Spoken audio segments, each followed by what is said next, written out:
ফরিদউদ্দিন মাসুদ একজন বড় আলেম, বড় বুজুর্গ, এটা সবাই জানে, সবাই মানে। কিন্তু শাহবাগে গিয়ে পৃথিবীর বড় মুফাসসির আল্লামা সাইদি রহিমাহুল্লাহকে যেইভাবে অপমানিত করে তার ফাঁসি চেয়েছেন, এটা বাংলাদেশের জন্য জনক বিষয়।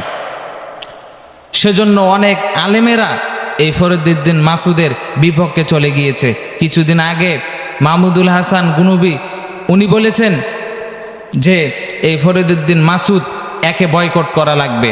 আমরা যদি ইন্ডিয়ার পণ্য বয়কট করতে পারি রসুলের অবমাননার জন্য, এই শাহবাগী ফরিদউদ্দিন মাসুদকেও আমরা বয়কট করতে পারবো। শুধু তাই না, রফিকুল ইসলাম মাদানীও এই একই কথা বলেছেন, ফরিদউদ্দিন মাসুদকে বয়কট করার কথা বলেছেন।